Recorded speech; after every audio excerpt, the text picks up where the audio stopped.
오늘 함께 나눌 하나님 말씀은 출애굽기 33장 12절에서 16절 말씀으로 부흥의 때에 구해야 하는 기도라는 제목으로 은혜의 말씀을 나누도록 하겠습니다. 네, 사랑하는 성도 여러분, 우리가 3일간 진행되었던 이 여름 성경학교가 오늘로 막을 내리게 됩니다. 이 다음 세대를 위해서 물심 양면으로 여러 모양으로 또 동역해 주신 우리 이전 세대 되시는 우리 모든 은성의 영가족들에게요, 제가 교회를 대표해서 감사 인사를 드립니다. 감사했습니다. 자, 그리고 우리 수고하신 분들 좀 축복하는 시간을 가질 건데, 먼저는 우리 허윤 전사님 3일간 애썼다고 우리 한번 격려의 박수 보냈으면 좋겠어요. 그리고 모두 다 여러 가지 물심 양면으로 도왔던 서로를 위해서 한번 같이 박수 쳤으면 좋겠습니다. 저는 지난 이 3일간 이 여름 성경학교의 그 진행 과정을 보면서 분명한 가능성이라는 것을 발견할 수 있었어요. 크게는 두 가지의 가능성이에요. 하나는 사실 지금 이 코로나 상황과 맞물려서 우리 교회 인원이 참 적습니다. 그러기에 저 역시나 여러분들에게 이거 하자, 저거 하자 라고 하는 게 퍽 부담이 되긴 합니다. 그럼에도 불구하고 이 성경학교가 이루어질 때 섬길 손길들이 없다라고 하는 소식을 들으므로 우리 모든 성도들이 할 수 있는 영역 안에서 최선을 다해서 다음 세대를 섬겼다는 것, 이게 제가 발견한 하나의 가능성이었어요. 두 번째는 비록 숫자는 적지만요, 이 아이들이 이전 세대가 이렇게 헌신하고 또 섬기는 부분을 통해서 양질의 신앙의 교육을 받아가면서 성장해가는 모습을 볼 때에 저는 두 번째 가능성을 발견할 수 있었습니다. 결과적으로 이 여름 성경학교는요, 어떤 면에서 보자면 우리가 포스트 코로나를 준비함에 있어서 바로 그 시작이에요. 그 스타트를 알리는 것입니다. 그런데 이 여름 성경학교가 하나님의 은혜 가운데 아름답게 마쳤습니다. 그럴 때에 이 사역에 우리가 동참한 것 있잖아요. 이게 바로 부흥이에요. 바로 성경이 말씀하고 있는 부흥은요, 뭐 사람이 많아지든지 아니면 물질이 풍족해지든지 아니면 뭐 여러 교제가 깊어지든지 그것이 아니라 우리의 마음이 통용하여서 마치 초대교회, 신약교회가 했던 그러한 움직임들, 곧 하나가 되는 하나님 나라를 사모함으로 마음을 하나로 뭉치는 그것이 바로 부흥이었음을 여러분 기억하시길 바랍니다. 그러기에 우리 은성교회는요, 이 부흥이 반드시 도래할 줄 믿습니다. 그것을 우리가 사모함으로 몸소 행했을 때에요, 그것이 한 걸음 우리에게 다가오고 있다는 것을 믿음으로 붙잡는 우리 모든 은성의 영가족 되길 간절히 축원합니다. 자, 우리는 지난 시간에요, 금송아지 사건을 살펴봤었습니다. 그래서 하나님께서 자신의 임재를 이 금송아지 사건 때문에 거두고 가셨어요. 하지만 모세와 이스라엘이 진영 밖에 무엇을 세웠어요? 회막을 세웠어요. 굳이 진영 안에 있던 것을 이 죄로부터 분리하기 위하여서 구별된 것을 구하는 자리, 곧 회막을 통해서 하나님께 엎드려지는 시간을 가졌습니다. 그리고 그 죄를 돌이키는 것만이 아니라 하나님의 임재가 다시금 도래하기를 사모하는 기도를 올려드린 결과 어떻게 됐어요? 하나님의 임재가 회막 가운데로 다시 임하였던 사건을 우리는 지난주 살펴봤었습니다. 그런데 흥미로운 것은 여러분 잘 보세요. 구름 기둥이 지금 왔어요, 안 왔어요? 구름 기둥이 뭐예요? 하나님의 임재가 왔어요. 자, 그리고 하나님께서 세 가지 축복해 주셨었잖아요. 그 세 가지 좋은 소식이 뭐였습니까? 네? 자, 우리 한번 보세요. 자, 2절, 내가 사자를 너보다 앞서 보낸다. 곧 천사를 보내겠다. 첫 번째 소식. 두 번째는 가나안 7족속을 쫓아내겠다. 세 번째는 3절에 보는 것처럼 젖과 꿀이 흐르는 땅을 너에게 주겠다 라고 하는 약속을 하셨어요. 근데 마지막 한 가지 약속이 뭡니까? 너희와 함께하지 않겠다 라고 하면서 하나님의 임재가 떠나간 그 상황에서 간구한 결과 하나님의 임재가 왔어요. 이 얼마나 감사한 일입니까? 이 모세와 더 나아가서 하나님께서 어떤 관계를 나눴어요? 자, 지난주 말씀 보세요. 우리 11절 함께 읽어보도록 할까요? 11절입니다. 시작. 사람이 자기의 친구와 이야기함 같이 여호와께서는 모세와 대면하여 말씀하시며 모세는 진으로 돌아오나 눈의 아들 젊은 수종자 여호수아는 회막을 떠나지 아니하니라. 여러분, 아주 재미난 게 있어요. 흥미로운 것이 있습니다. 뭐냐면 분명히 이스라엘도 지금 금송아지 앞에서 예배하고 뛰어놀던 그들이 누구 앞에 예배했어요? 하나님께 예배했어요. 회개하고 기도함으로 하나님의 영이 다시 오셨습니다. 그리고 모세와 하나님께서 마치 친구와 대화하듯이 대화를 나눴어요. 자, 그러면 다 된 거예요, 안 돼요? 여기에서 이 정도로 만족할 만합니다. 그런데 모세는 이 정도로 만족하지 않고 있어요. 한 걸음 더 나아가고 있다는 거예요. 한 걸음 더 나아가고 있는데 모세의 기도를 이미 받으셨고 더 나아가 모세와 친구처럼 대화를 했는데 왜 모세는 만족하지 못한 것일까? 여러분, 저는 이 모세가 보여주고 있는 이 만족하지 못하고 있어서 한 걸음 더 나아가고 있는 이 상황, 이 태도, 이것을 이 부흥을 사모하는 우리에게 현재 적지 않은 도전을 주고 있다고 생각합니다. 그래서 이 금송아지 사건 이전만 해도요, 금송아지 사건이 만약에 없었잖아요. 일어나지 않았다라고 가정해 보면 하나님의 영이 있고요, 그리고 하나님께서 친구와 대화하듯이 대화하셨어요. 자, 그러면 부족한 게 있어요, 없어요? 없잖아요. 그런데 금송아지 사건 이후에 모세의 시점이 완전히 바뀐 거예요. 모세가 바라보고 있는 관점 자체가 달라집니다. 그것으로는 이 사건이 있기 전까지는 충족했지만 이 사건 이후에 곧 금송아지로 인해서 하나님과 그 관계가 끊어진 그 상태 이후에는 이것으로는 불충족하다라고 모세는 느낀 거예요. 그래서 모세는 한 가지의 행동을 더 하고 있다는 것이죠.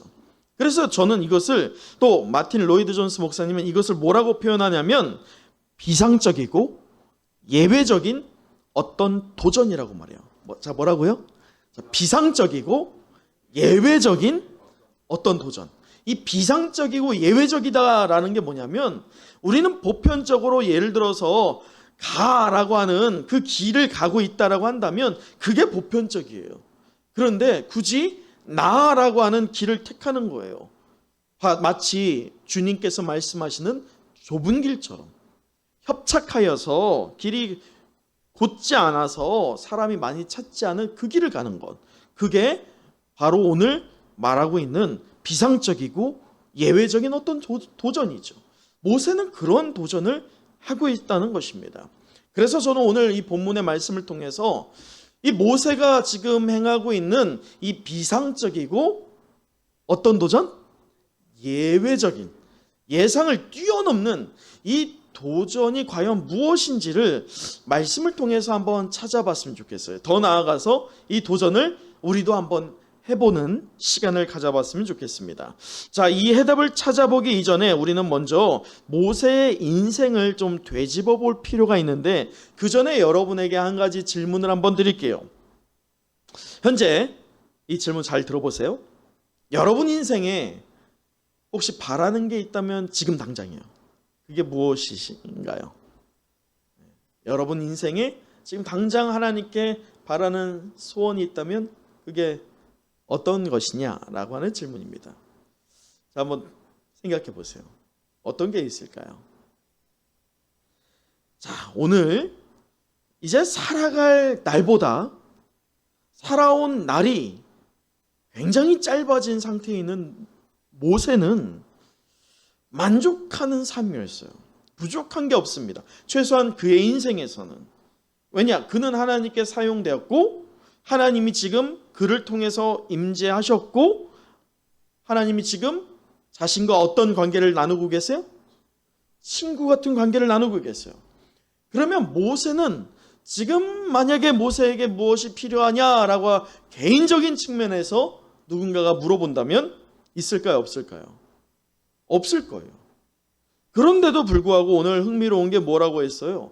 모세는 여기에서 만족하지 않고 비상하고 예상을 뛰어넘는 어떤 도전을 하고 있다는 것입니다. 자, 그러면 우리 12절 한번 읽어보도록 할까요? 12절이에요. 시작. 모세가 여호와께 아뢰되 보시옵소서 주께서 내게 이 백성을 인도하여 올라가라 하시면서 나와 함께 보낼 자를 내게 지시하지 아니하시나이다. 주께서 전에 말씀하시기를 나는 이름으로도 너를 알고 너도 내 앞에서 싸운즉. 여러분, 모세가 어떤 사람이에요? 12절에 보면 하나님께서 모세를 향해서요, 나는 이름으로도 너를 알고 너도 내 앞에 무엇을 받았어요? 은총을 받았다라고 하나님이 밝히고 계십니다. 여기에서 이름을 안다라고 하는 것은 당시로서는 친숙한 인격적인 교제를 나누는 사이를 일컬어지고 있습니다. 다시 말해서 인격적으로 그리고 세세하게 하나님이 누구를 알고 있다는 거예요? 모세를 알고 있다는 거예요. 여러분, 모세라고 하는 이름의 뜻이 뭐예요? 물에서 건져냈다는 뜻입니다. 우리는 잘 알고 있어요. 모세가 낳은 지 3달 만에요, 이 바로의 핍박 때문에 어머니 요게벳이 그를 갈대 상자에 넣어서 나일강에 띄워보냅니다. 그 띄웠을 때에 그 나일강이 안전한 곳이었을까요? 그렇지 않아요. 물론 그 누나 되는 미리암이 그 갈대 상자가 안전한지를 계속 쫓아오곤 있었지만 미리암 역시나 꼬마였는지라 그 강에 손이 닿을 수가 없습니다. 그 강에 온전히 있는 것은 어린 3달밖에 되지 않은 모세 혼자밖에 있지 않았어요. 그러게 위험 앞에서도 그는 오롯이 노출될 수밖에 없는 상황이었죠. 얼마나 비극적인 상황입니까? 그런데 이 비극적인 상황을 인간적으로 눈으로 보자면 비극적인 상황이었지만 모세 이름이 뭐라고 했어요? 물에서 건져냈다. 누가 건졌습니까? 하나님이 건졌죠. 이집트의 공주는 도구였고 하나님이 건지십니다. 여러분, 모세를 왜 건지셨습니다? 왜 건지셨습니까? 그가 인생이, 그 어린 아이가 불쌍해서? 어떤 애절함이 있어서? 아니지요. 하나님은 분명히 계획이 있었어요. 왜 건졌어요? 그를 통해서 하나님은 분명한 뜻이 있었어요. 그 뜻은 그 하나를 건지는 게 아니라 그 하나를 건지는 것이 끝내 누구를 건지는 거예요? 이스라엘 전체를 건지는 것이었어요. 하나님은 이 분명한 목표가 있었습니다. 그 비전이 있었어요. 그래서 그 이름 모세를 하나님은 알고 있다라고 표현하는 겁니다. 그런데 역으로 모세 입장에서 생각해 보세요. 모세 역시나 자기가 어떻게 건져졌는지를 알았어요, 몰랐어요? 그는 우리가 성경에 잘 나와 있지 않지만 요게벳이 젖 물릴 사람이 필요하니까 누구를 데리고 옵니까? 미리암이 누구를 데리고 옵니까? 요게벳을 데리고 옵니다. 어머니를 데리고 와요. 그럴 때 성경에 나와 있지 않지만, 삭제되어 있지만, 굳이 하나님이 표현하지 않았지만 충분히 유추할 수 있는 게 뭐냐면, 모세는 어머니로부터 어떤 훈련을 받았을까요? 진짜 어머니로부터 그의 출생의 비밀과 그리고 그가 어떤 목적으로 이 땅에 왔는지에 대한, 사명에 대한, 그런 부르심에 대한 교육을 어머니로부터 받았다는 거예요. 그래서 모세는 자라면서도 그가 이스라엘 출신임을 알았고 또 하나님의 존재도 알았으며 자신이 하나님의 손에서 건져내었다라고 하는 것도 믿게 된 거예요. 그러면서 여러 우여곡절이 있었지만 지금 이렇게 살아갈 날이 짧아진 상태의 모세는 확신이 있었어요. 아, 그렇구나. 하나님이 나를 물에서 건지셨는데 하나님이 그 은총을 나에게 베푸심으로 나를 통해서 누구를 건지라? 이스라엘을 건지라 하는구나. 하나님이 알고 있는, 하나님이 품고 있던 이 비전이 모세도 지금 어떻게 되고 있어요? 똑같이 품고 있다는 거예요. 이신전심이라는 말이 있죠. 모세의 마음과 하나님의 마음이 하나가 되고 있다는 거예요. 이를 통해서 모세가 하나님께 반응하고 있는 거예요. 그래서 하나님께 도전하고 있는 거예요. 자, 어떤 도전이냐? 다시 한번 12절을 보세요. 모세가 여호와께 아뢰되 보시옵소서라고 합니다. 보시옵소서. 주께서 내게 이 백성을 인도하여 올라가라 하시면서 나와 함께 보낼 자를 내게 지시하지 아니하시나이다. 주께서 전에 말씀하시기를 나는 이름으로도 너를 알고 너도 내 앞에 은총을 입었다 하셨사온즉. 여러분, 이 뉘앙스를 잘 봐야 돼요. 뉘앙스. 지금 모세는요, 이전 상황이 뭐냐면 백성들에게 나아가서요, 회막이라는 곳에 하나님께 기도하러 나오라 라고 한 상태였어요. 그리고 다시 회막에 들어가서 하나님과 독대하고 있는 거예요. 하나님과 독대하는 게 지금 무엇을 하고 있는 거예요? 기도하고 있는 거예요. 그 기도가 아주 이 성경에 보면 중보자적인 기도가 많이 나옵니다. 개인을 위한 기도가 아니라 개인의 차원을 뛰어넘어서 하나님께서 나를 통해서 내가 속한 공동체에게 은총을 베풀기를 위한 기도문들이 나와요. 그 여러 기도의 문들 중에 가장 대표적이고 가장 위대한 글이 바로 오늘 모세가 고백하고 있는 12절에서부터 시작하고 있는 이 기도문입니다. 그런데 이 기도문을 찬찬히 보면요, 그의 뉘앙스가요, 어떤 것 같으세요? 하나님께? 자, 13절까지 볼까요? 내가 참으로 주의 목전에 은총을 입었사오면 원하건대 주의 길을 내게 보이사 내게 주를 알리시고 나를 주의 목전에 은총을 입게 하시며 이 족속을 주의 백성으로 백성으로 여기소서라고 기도하고 있어요. 여러분 잘 보세요. 자기에 대한 하나님께서 나를 향한 계획과 은총을 깨달은 모세가 확장이 되고 있어요. 개인의 역할, 개인의 영역에서 만족하지 않았어요. 개인의 영역에서 만족했다면 모세는 이런 뉘앙스로 하나님께 말하지 않을 거예요. 기도하지 않을 거예요. 지금 어떤 뉘앙스로 기도하는 것 같으세요? 그냥 고분고분 감사 표현하는 것 같으세요? 아니에요. 모세는 아주 강한 어조로 하나님께 따지듯이 지금 얘기하고 있어요. 하나님 이렇게 말했잖아요. 근데 왜 이렇게 하세요? 라고 따지는 거예요. 하나님께 그 근거를 하나하나 지금 대고선 하나님께 요청하는 겁니다. 여러분, 이 모세의 기도를 통해서 우리가 눈여겨볼 수 있는 게, 비교해야 되는 게 뭐냐면, 지금 모세는 하나님께 이렇게 기도하고 있을 때 여러분은 이것을 불경하다라고 여기십니까? 아니면 정상적이라고 여기십니까? 어떻게 보이세요? 네? 여러분, 모세는 하나님의 종입니까? 하나님의 자녀입니까?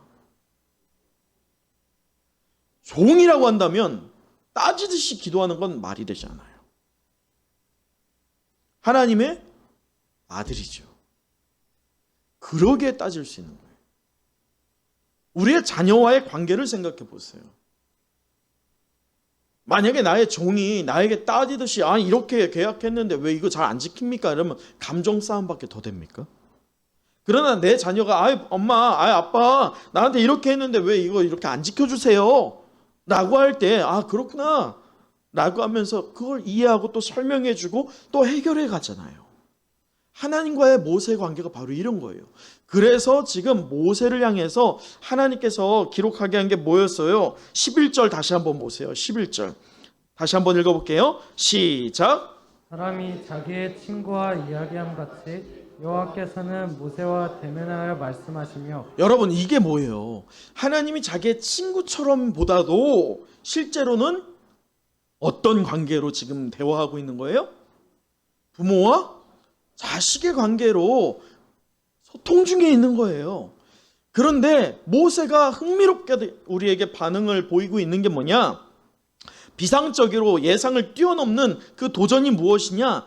자기에게서 머물러 있지 않다는 거예요. 개인의 측면에서만 머물러 있지 않고 이게 열리고 있어요. 점진적으로 확장되어서 공동체로 향하고 있어요. 자, 그게 무슨 말이냐? 13절에 보세요. 13절 하단에 보면 끝단에 나로 주의 목전에 무엇을 입게 하시며?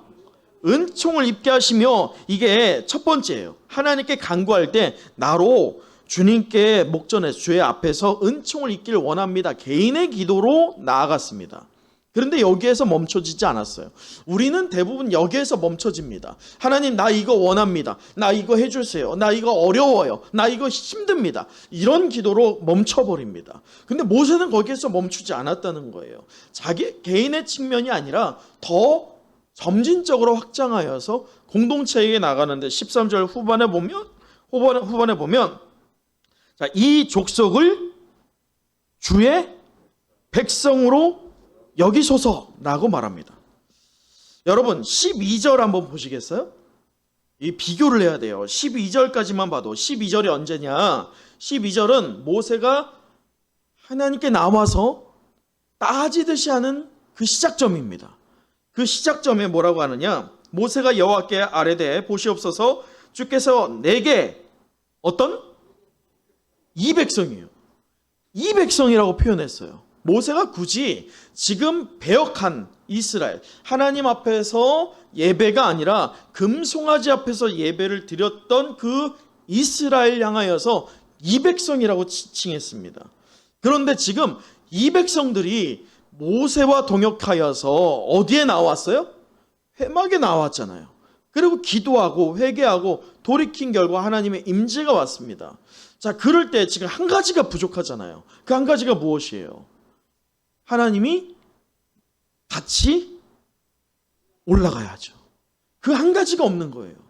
그 한 가지가 없기 때문에 지금 따지듯이 얘기하는 거예요. 하나님, 그래요, 좋아요. 이것도 주셨고 저것도 주셨고 저것도 주셨지만 이걸로는 안 됩니다. 이걸로는 부족해요. 하나를 더 주셔야 돼요. 조르고 있는 거예요. 이게 자녀의 기도예요.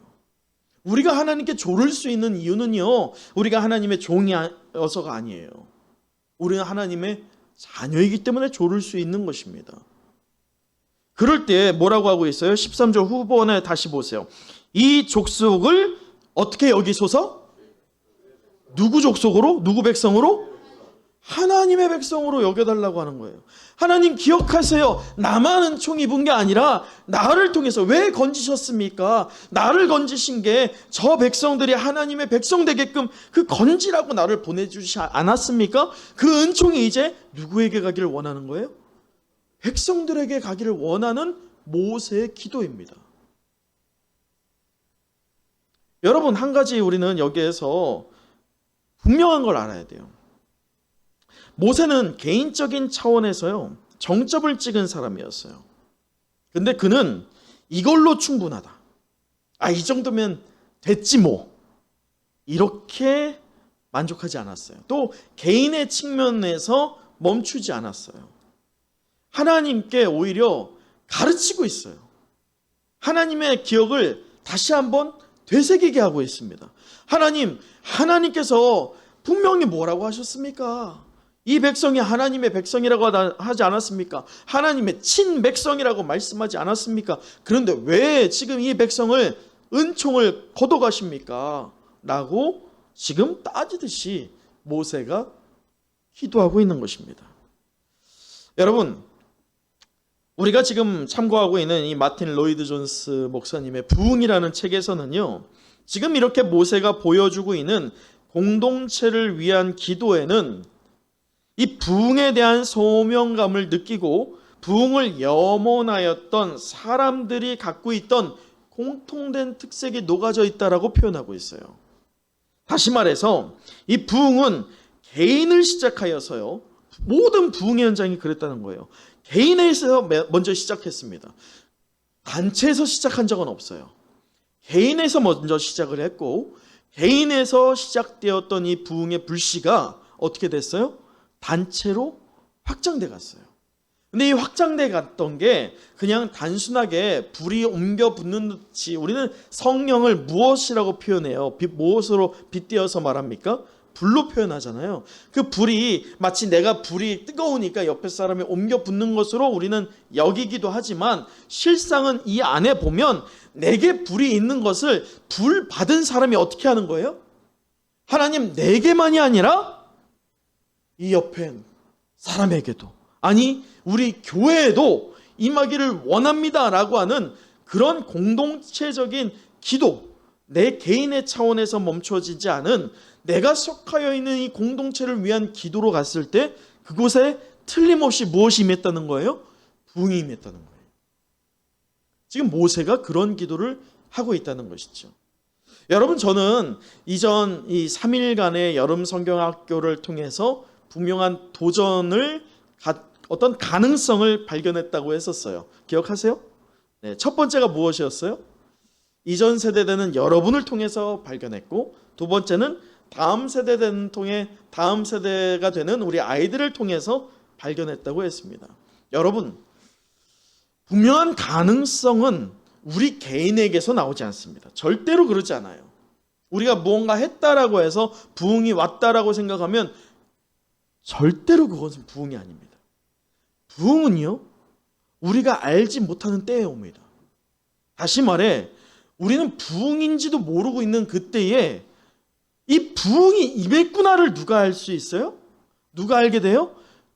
우리 내부에서 알지 못해요. 부흥이 임했구나, 이게 숫자적으로 늘어나서 부흥이 임했구나 이러지 않습니다. 실제로 일어났던 부흥은 이 부흥이 왔는지도 모르는 채 우리가 성장해 나가고 있을 때 우리의 삶에 노출되어 있는 그 관계 속에서 저 세상이 인지하는 거예요. 우리를 보면서 말이죠. 지금 모세가 바라고 있는 게 바로 이러한 기도의 자세였고, 또 우리 은성교회가 마주하게 될 부흥이 바로 이러한 부흥이 될 줄 믿습니다. 자, 오늘 말씀을 마치겠습니다. 오늘 우리는 모세가 보여준 이 비상적이고 예외적인 이 도전이 과연 무엇인지를 지금 찾아봤어요. 그리고 함께 도전해 보고 있습니다. 그럴 때 부흥의 때에 구해야 하는 기도라고 하는 제목으로 우리 말씀을 나눴는데, 우리 마지막으로 14절을 함께 읽어보도록 하겠습니다. 14절 시작. 여호와께서 이르시되 내가 친히 가리라. 내가 너를 쉬게 하리라. 여러분 보이세요? 하나님께 조르고 졸랐더니 하나님이 뭐라고 하세요? 첫째는요, 지금 이 짧은 요절이지만 두 가지로 나눠집니다. 첫째는 내가 친히 가리라. 하나님께서는 하나님이 가지 않고 다른 것들은 다 주겠다고 했어요. 그러나 모세는 이것에 만족하지 않았습니다. 그럴 때 하나님의 임재도 받았고, 더 나아가서 하나님의 동행도 약속받았어요. 여러분, 여기에서 내가 친히 가리라 라고 하는 이것은 내가 너희의 주인이 되어서 너희의 앞에 길잡이가 되어서 너희와 함께하고 너희를 인도할게 라고 하는 말입니다. 다시 말해, 끊어진 이들의 관계, 하나님과의 관계가 회복된 것은 물론이거니와 하나님께서 이 약속을 통해서 내가 너의 하나님 될게 라고 하는 언약을 맺고 계시다는 것입니다. 여러분, 만약에 모세가 이런 기도를 하지 않았다면 어땠을까요? 그냥 개인적인 차원에서 머물렀다면 어땠을까요? 이스라엘은 광야 한가운데에서 사라졌을 거예요. 그러나 한 사람은 남겠죠. 누구요? 모세만은 남았을 거예요. 하나님께서 그렇게 하시길 원했었으니까요.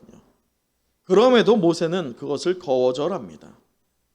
개인의 차원에서 멈추지 않고 이 공동체 이스라엘을 그냥 이 백성의 차원이 아니라 주의 백성이 되기를 원하면서 중보자적인 기도를 하고 있습니다. 공동체를 위해서 말이죠.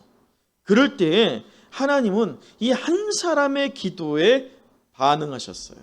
그래서 내가 친히 가리라 라고 하는 약속을 하고 계십니다. 사랑하는 은성의 영가족 여러분, 우리가 하나님께 끈질기게 매달려야 할 기도가 있습니다.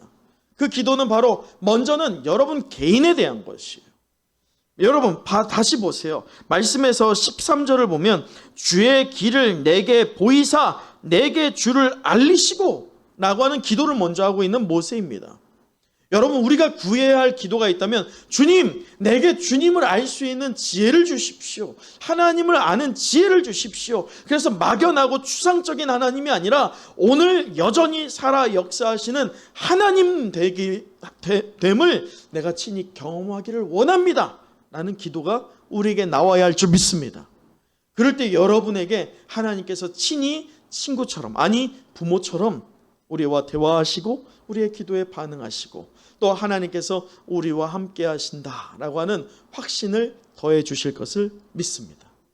그럴 때 우리를 통해서, 여러분 개인을 통해서요, 여러분의 가정뿐만 아니라 교회를 위하여 여러분의 신앙의 영역을 확장해 나가기를 간절히 소망합니다.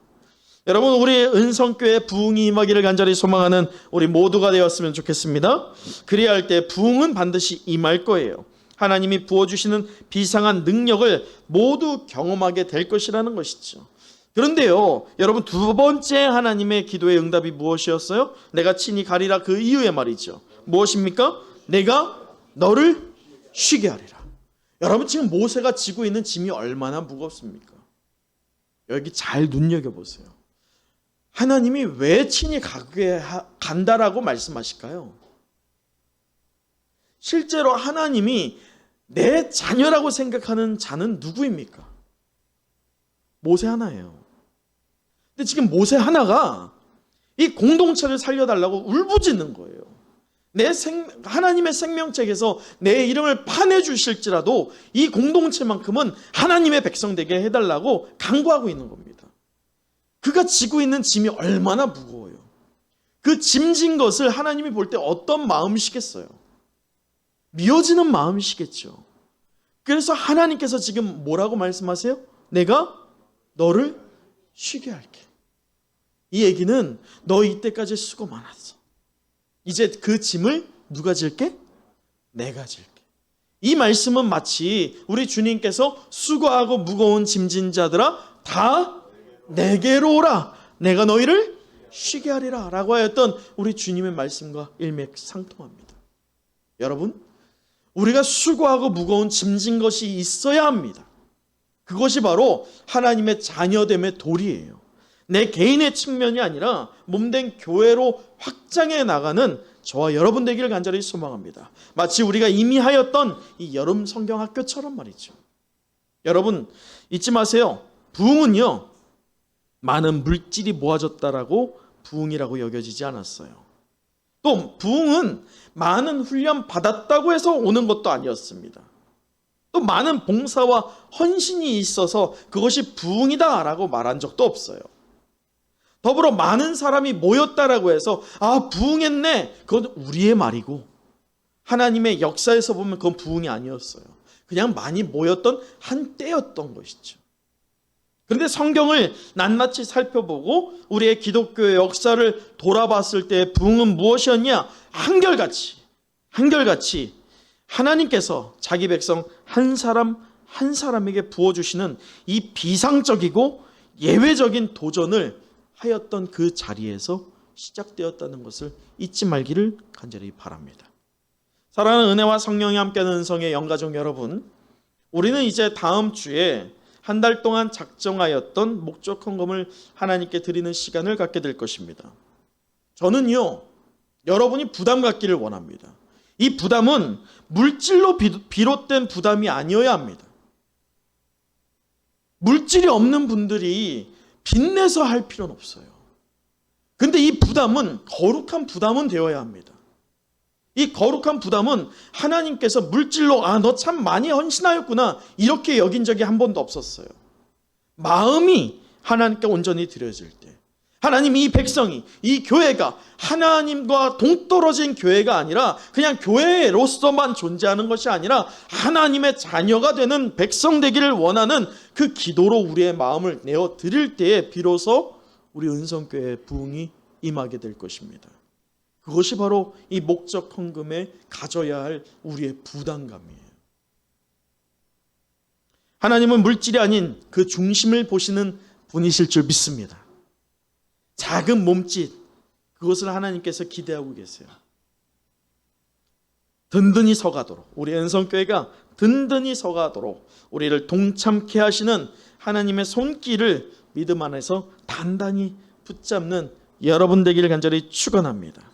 그럴 때 그렇게 순종으로 반응하고 거룩한 부담감에 우리가 부담만 느끼며 움츠러들지 말고 그 부담을 느낄 때 하나님이 찌르는 그 마음의 감동으로 행할 때에 하나님께서 우리의 무거운 짐을 내려놓게 하실 줄 믿습니다. 내가 너를 쉬게 하리라 라고 하였던 그 주님의 말씀처럼 우리가 지고 있던 짐, 아무리 우리가 져봐야 나아질 반응은 없습니다. 그러나 하나님이 지실 때에 우리가 생각하지 못한 방식으로 분명히 하나님은 선한 일을 행해 가실 것을 믿습니다.